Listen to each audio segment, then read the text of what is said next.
The following is a review for critical, analytical, and educational purposes only, and is protected under Article 17 and 107 in the United States Fair Use Code. This video is not an infringement on copyright. Please enjoy the video.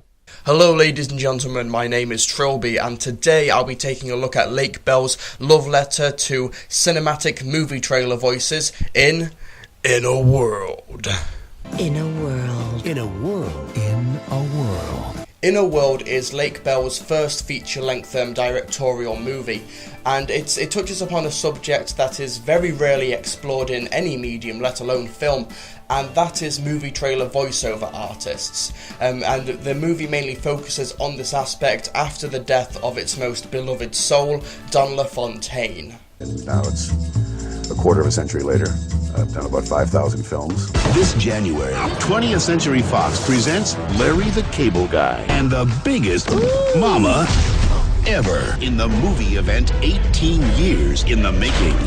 Reno 911, Miami. And his enemy is the deadliest machine ever built. This time, there are two. Arnold Schwarzenegger. Terminator 2. The movie premiered earlier this year at the Sundance Film Festival, where it received massive praise as well as walking away with the Best Screenplay award, and was also picked up for distribution.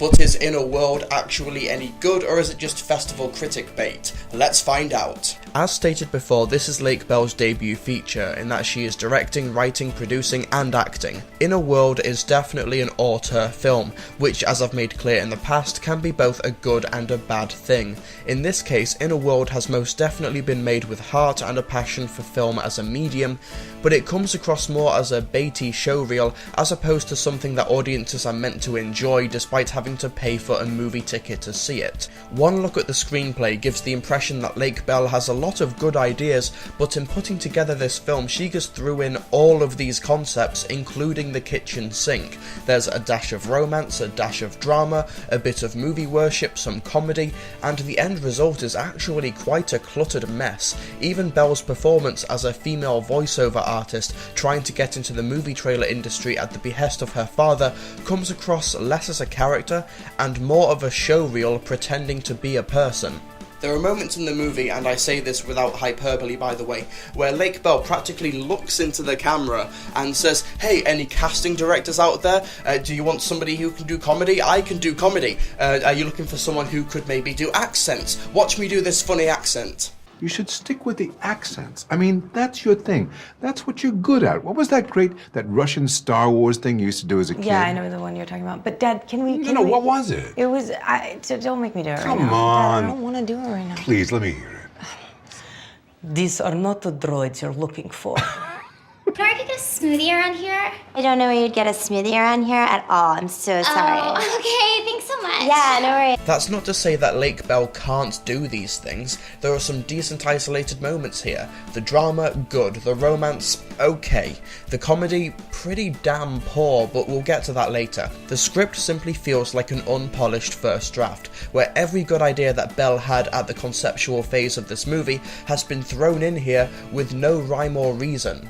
For example, Lake Bell's character, she's called Carol by the way, she moves in with her sister and her husband, so the couple, the sister and the husband, have a falling out, and the audience are expected to care even though the couple has had only about 30 to 40 seconds of screen time together before that moment. It's impossible to care about a relationship that we know nothing about, and then a few scenes later it's all resolved and everything's fine, and the falling out is never brought up again, and it has had zero impact on the overall story. Not to mention the fact that the conflict in question is massively contrived and forces people to do stupid and illogical things just so that this conflict that doesn't even go anywhere and doesn't work in the movie can exist in the first place. This is a constant problem with In a World. Most conflicts and plot points are contrived and only exist just so they can exist. Even the final conflict between Carol and her dad doesn't work because it's so forced and it doesn't even see a resolution. Plot points come and go at an alarming and distracting rate, and the fact that this movie won Best Screenplay at Sundance is genuinely baffling. In a World also seriously lacks a tone and direction. I genuinely have no idea just what this movie is. Is it a comedy, a drama, a romance, a love letter to film? What? Lake Bell, by her own admission, has filmed this movie as a drama, but the filming style is constantly clashing with the characters and the dialogue. It also clashes with the comedy, because it's impossible to know whether a scene is meant to be funny or not. This makes the comedy awkward to watch, and not awkward in a funny way, as well as confusing. It also doesn't help that no one in this movie acts or speaks like a believable human being, and no one has a clearly defined personality. The drama doesn't work because it's contrived, the comedy doesn't work because it's awkward and confusing, and this story doesn't work because it lacks focus, and it doesn't even have the decency to wrap up its excessive amount of subplots.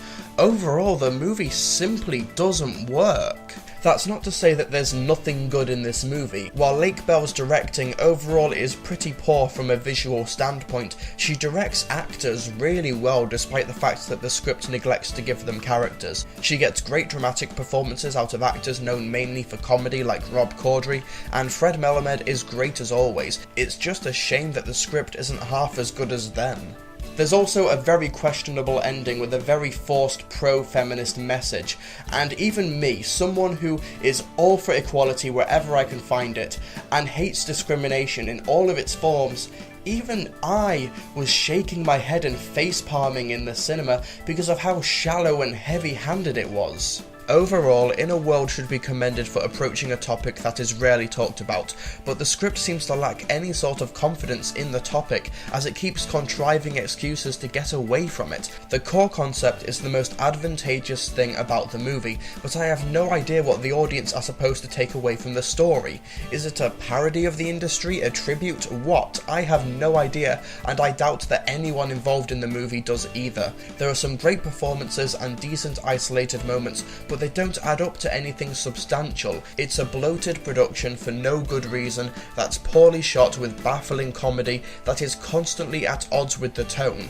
It's a glorified showreel for Lake Bell, and while there's nothing inherently wrong with that, I just wish that she had left a great premise and great actors out of it. And also, as an audience member, I pay to watch a movie, not a showreel. Inner World gets 2 stars out of 5. So yeah, Inner World really isn't all that good, and I'm very disappointed. I was really looking forward to this movie.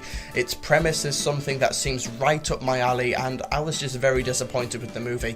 But yeah, that's all from me. If you like this video, then be sure to hit that like button below. Or just do that anyway, because it really helps me out and it really helps to spread this video around.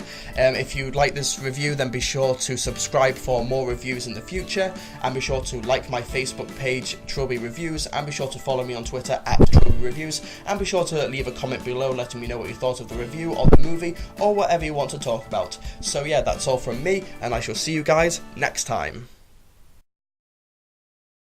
Hello ladies and gentlemen, my name is Trilbee and I'm an online movie and pop culture critic. You may know me from my Mr. TARDIS Reviews channel or my Trilbee Reviews channel on YouTube, and I've just released my first ever book, At the Movies with Trilbee, A Year in Film, and it is now available to purchase online, and it contains over 70 in-depth, honest and insightful reviews of some of 2012's biggest and most talked about movies. The reviews include Avengers, Abraham Lincoln Vampire Hunter, The Hunger Games, Men in Black 3, The Amazing Spider-Man, Dr. Seuss's The Lorax, Ted, The Hobbit, Dread, Dark Shadows, The Dark Knight Rises, Breaking Dawn Part 2, Battleship, Paranorman, The Pirates, John Carter, Life of Pi, Looper, The Perks of Being a Wallflower, American Union, Hotel Transylvania, Madagascar 3, Ice Age 4, Brave, Wrath of the Titans, Premium Rush, The Cabin in the Woods, The Bourne Legacy, Prometheus Red, Expendables 2, The Woman in Black, Taken, Lawless Chronicles, Skyfall, Snow White, Huntsman, Frankenweenie, and many, many more.